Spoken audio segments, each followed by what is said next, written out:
All right, hello and welcome back to the Leadership Circle Live, where today we're going to have a conversation about evergreen marketing, which I'm really excited about this conversation because it's something that is definitely never talked about in online entrepreneur land.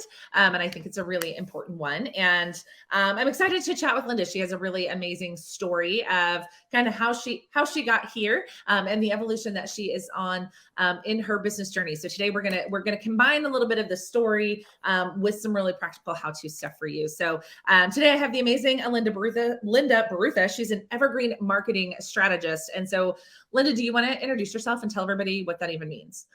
Yeah, thank you. Thanks for having me here, Ryan. Yeah, evergreen marketing is not talked about very often, and it should be because it's about working smarter and not harder. And I think every entrepreneur really needs to be focusing on that so that they can avoid some serious burnout, right? Mhm. So, yeah, so I have been an entrepreneur for 20 plus years. I've done all different things. I had a product based business, I had a brick and mortar. When I switched over to the online world, I knew the one thing that I needed to learn was marketing.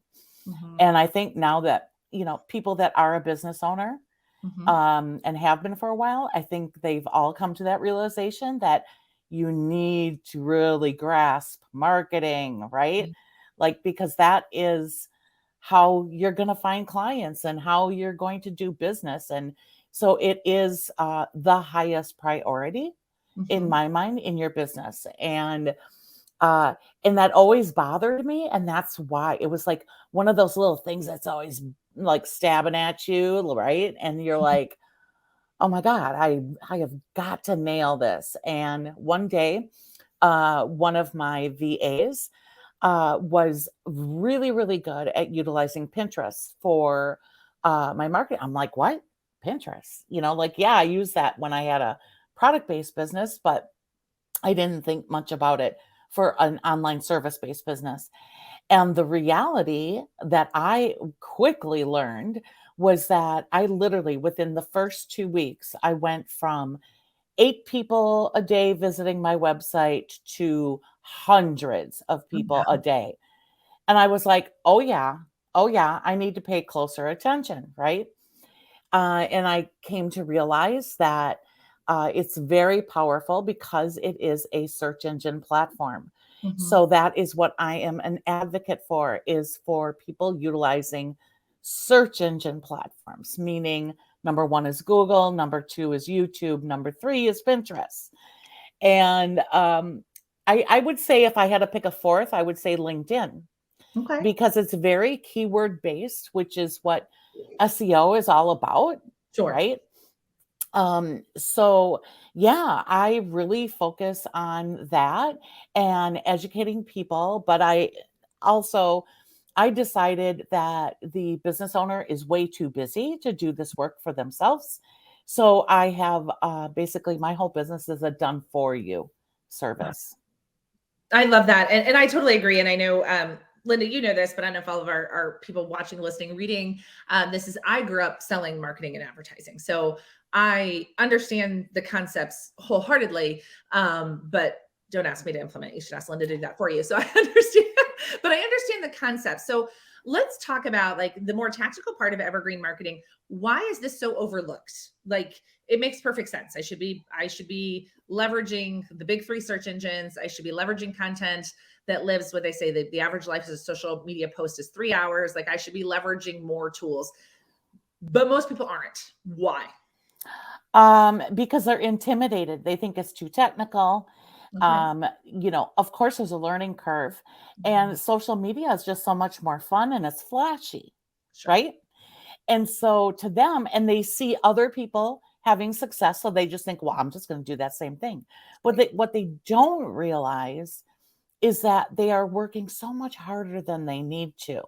Sure. And there are a ton of people that only use SEO Hmm. for their outreach, right? Hmm. To basically their lead generation. And they're much more relaxed. They get to spend their time on other things other than the marketing all the time. Right. right? Mhm. So, but yeah, it's the techie stuff.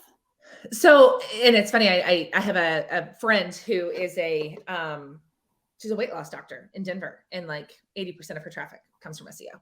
Oh, Um, but I also want to be candid and clear, and I want you to talk a little bit about this. Like, it's also something, it's a long game. When I was selling search engine yes, optimization, Pinterest, search-based marketing, because to answer the question I just asked is why do we think people avoid it? I do think it's because it is a long game, right? It's social yeah, media instant gratification, right? We can post the post and we get the likes, we get the comments, we get the DMs, right? We get the things immediately. And that's not always going to be the case with SEO. So do you want to talk a right. little bit about kind of playing that long game with your marketing, Linda? Yeah, yeah. Well, first of all, I don't think that you should be all in on just one way of doing things when it comes to marketing. Sure. Um, and really, what the beautiful part about evergreen marketing is that you create it once and you can set it up to be on autopilot to get out there with that long reach, Hmm. right? Without you doing anything more. Whereas social media, which you do still need to use those Right. platforms, um, that is going to be a shorter game, but there's again all the game. There's no guarantee. Amen. And the way I look at it too is that it's all a numbers game. Well, I have to put in a lot more physical effort to on social media, Hmm. right? Excuse me. I felt that tickle coming. And whereas I love the one and done Hmm. because yes, it's a long game, but I'm also in business for the long game, right? I'm in it, so why not have these things going on simultaneously for you, because Hmm. you're going to expand your reach, you're increasing your numbers so dramatically, right? Hmm. And so that to me, it's just about being smart. So yeah, I think there's a place for both, Hmm. but I do think that we live in a generation right now where everybody wants everything right away. Sure. And so they're not thinking about the long term. But Hmm. what I have noticed is that the entrepreneur that has been successful with the short game is wondering what's next? How do I scale? And Hmm. that's the time really when you should implement that long game. Yep. How has search engine optimization, and this is a little bit of my marketing brain flipping on a little bit. So, the SEO game locally is strong, right? I live in Kansas City. So if you're a, cleaning business in Kansas City, it's easier to rank than for those of us that are doing business globally because we're online business owners. How has evergreen like search engine style marketing had to change to support that evolution of business, Linda? Yeah, it's really interesting because now there is, how many billion of people Sure. in the online space, right? So it has to change. It has to adjust. And what I have noticed with all of my, because I have a team, it's not just me, and they've actually done a great job of adjusting to those people that are working internationally Sure. online. And the one thing, because like when Google My Business first came out, I Hmm. thought, well, that's awesome, but I'm not really serving product-based business Sure. owners. I'm serving service-based, so that's not going to apply to me. But now what's happening is that it doesn't hurt you to still Sure. utilize that, even if you're service-based. Hmm. And because again, you want the goal is to really be at the top of that search result list, Hmm. right? Hmm. So it could help you, and you don't know what person locally, Sure. is gonna help you. So yeah. Awesome. So, so good. Well, thank you for kind of talking about that. But one of the things we love to talk about here on the leadership circle is the story and the journey, right? So I wanted to make sure we talked marketing because people were really interested in this topic. We could tell from the interest when we said we were having this conversation today. But one of the things we love to do here is talk about like the story that got you here. So you've been an entrepreneur for 20 years and your business has changed and evolved. Can we tell that story a little bit and you don't have to give us like every nitty gritty detail. I think the information that I find most interesting, and I think our audience does too, is like, why all of the changes, right? Like, why did you go from product based to where you are now? What kind of led you on that journey? Life, really. I mean, really, it is really interesting. When I first got started, um, let's see, my first entrepreneurship probably officially was as a image consultant in the beauty makeup world Huh? and in direct sales. And then I quickly got into scrapbooking and card making. And so then I did that. And then that took me down the whole art rabbit hole, right? Okay. Then I had I stumbled upon the best opportunity to have a brick and mortar, Mm-hmm. right?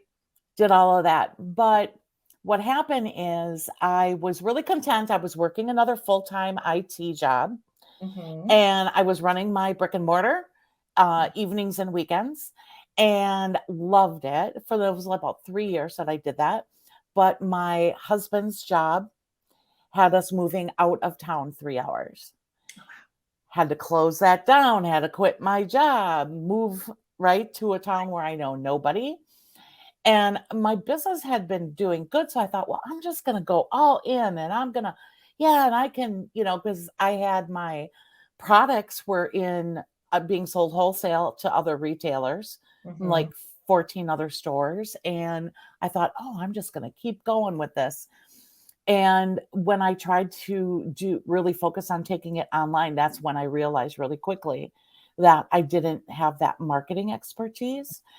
And I started fumbling, right? Mm-hmm. And that's when I decided to take a total break. I went offline and I just started educating myself, you know, took a lot of courses and things that some of them I wasn't even ready for, right? And that's what happens. And you just keep pushing. So then when I started to really get back into it, every coach would tell me, well, you should be working with artists because, you've been in this art industry, craft and hobby art industry for a long time, and I had just a ton of people that were in my network. But the reality for me was that they were not the mindset of spending a lot of money for services. So I was like, so I don't want to have them be my ideal client. I have a lot of technology background, Mm-hmm. because in the corporate world, I was a PC consultant for 15 years. So I was like, no, I'm going to tap into that. So what ended up happening is one day I decided to hire a VA and instead I hired 3 that day. Okay. And then I said, I'm going to subcontract some of them out, keep them busy. So before you knew it, I ended up growing a VA agency. Right. And then again, this is all life experience, Yeah. right? I just kept rolling with it and rolling with it and rolling with it. And then eventually it was like, it wasn't satisfying enough. It was I was still playing small, still playing small. I knew there was more. So that's what drives me, right? Mm-hmm. And so now it's like for the past year, I have this, done for you service that we perform for other entrepreneurs. I absolutely love it. But I'm always kind of seeking what else? Where should I be? What should I be doing? What feeds my soul? Mm-hmm. Right? What makes me feel like I'm serving others, but Sure. I'm also really filling the Mm. voids internally. Yeah.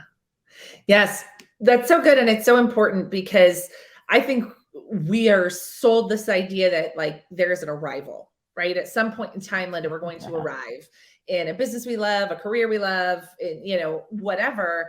And what I'm hearing you say is that it's just this constant evolution. And rather than resisting the evolution, you're just rolling with the evolution. Yeah. You have to. And I love it. I love at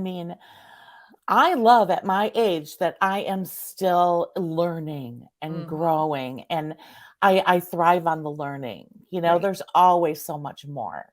Yes. There's so much more to learn. And I think that's so important for those of you watching and listening, is that idea that when we go literally with the flow, right? When we go with the evolution, you notice that, it's almost, from what I'm hearing you say, Linda, you've just like stacked success on top of success on top of success. You took a break, you recalibrated. But this growth has been, it wasn't about like burn it all down and starting No. over. I've done that. I don't recommend it. Yeah. But like, I think that's the thing, that we think that we have to burn it all down and start over. And you're like, no, we just keep stacking the experience that I got my corporate career, I got from all these other businesses. I'm stacking these experiences up, and constantly open to the idea that this should evolve.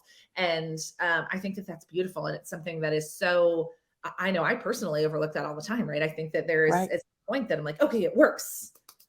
And you're like, I no. know. And you do, it's natural. Like I naturally always like, oh, I just want to like get to that one place. So it's like you want to get to the final destination. Well, no, the final destination is 6 feet under. Hello. So You're so so right. no, don't do that. Don't, Right. just be open and really enjoy the flow and the process. Mhm. Um, and some days are better than others, but Of course. Of yeah. course. No, I think that's really beautiful and a really important perspective that we all need to remember. And I love that. You're like, when it's over, we're gone. We're no longer here to enjoy it and to serve others. And so as we rush through arrival, like, what are we rushing towards, is what I just heard you say. Exactly, exactly, and that is why this whole, again, when I said that this whole generation, they want immediate gratification. We do. That's really not the reality of your business journey. Or to me, business and life are all intertwined. Amen. It's not just a business journey, it's a life journey. Mhm. Yeah. Yes, you're so right. This is brilliant, and I love it, Linda. And it actually, kind of just hearing you talk, I'm like, it makes sense that evergreen marketing is your jam, right? Because it's just this ongoing journey, which it seems that you have embraced so beautifully in your life. So, if people want to spend more time with you, they want to learn about how you support your clients, they want to learn more about evergreen marketing and the tools available to them, Linda, where can they spend more time with you? Yeah, they can go to my website, Mhm. lindabarutha.com. Mhm. They can reach out to me on LinkedIn. They can reach out to me on Facebook. Or email me, linda@lindabarutha.com. Awesome. Well, Linda, thank you as always for your story, for being open and talking about your journey. I think that's so important. So, thank you so much for your time. Yeah, thanks for having me, Ryan. All right, guys, have a good one. We'll see y'all next week.